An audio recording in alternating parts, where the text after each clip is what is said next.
Imagine you invented football. You taught it to the world. You have never lost to an amateur team in your entire history. Now imagine losing to a postman, a factory worker, and a hearse driver.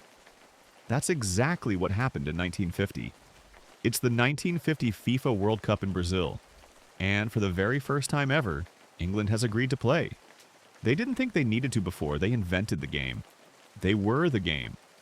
But they showed up in 1950 and the whole football world said, well, it's over. England are winning this. Then there was the other team, the United States of America. A squad of part-time players with day jobs. One drove a hearse for a funeral home. One was a postman. Before the tournament, they lost a warm-up game 9-1 to Spain. The bookmakers gave them 500-1 odds to win the whole thing. Nobody gave them a chance against England, not one person. June 29, 1950. Belo Horizonte, Brazil.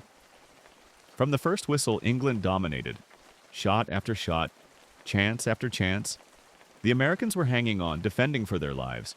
Their goalkeeper, Frank Borghi, the hearse driver, was saving everything. Then the 37th minute happened. An American named Walter Barr fired a low shot at goal, nothing special.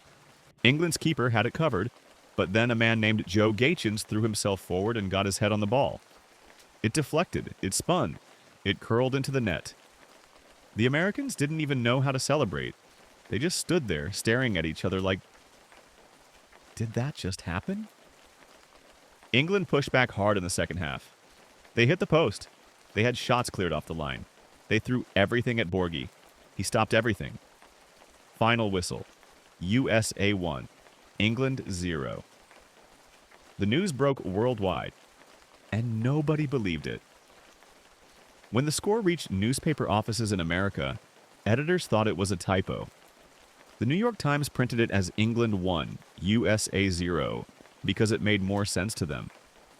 They had to correct it later. England didn't just lose to the USA either. They lost their next game too, went home in the group stage, and the whole football world was in shock. But here's the part most people don't know about Joe Gaetjens, the man whose header did it all. He wasn't even American, he was from Haiti. He had come to New York to study accounting and played football on weekends. His head redirected football history almost by accident, and his story ended in tragedy. In 1964, he disappeared in Haiti during a brutal political crackdown and was never seen again. Most people believe he was killed by the regime's secret police. The man who scored one of the greatest upsets in football history, gone. Forgotten by most of the world. Football people call this the miracle on grass, because it proved one thing that is still true today. Football doesn't care about your reputation. 90 minutes, 11 players, one ball, anything can happen. The Americans went back to their jobs after that tournament. Their factories, their post rounds, their hearses. No dynasty, no parade. But for one afternoon in Brazil, they were the best team in the world. That's football. If you love stories like this, the ones history almost forgot, subscribe right now. New football story every week, and drop a comment below. What's the biggest upset you've ever seen in football? I want to read every single one.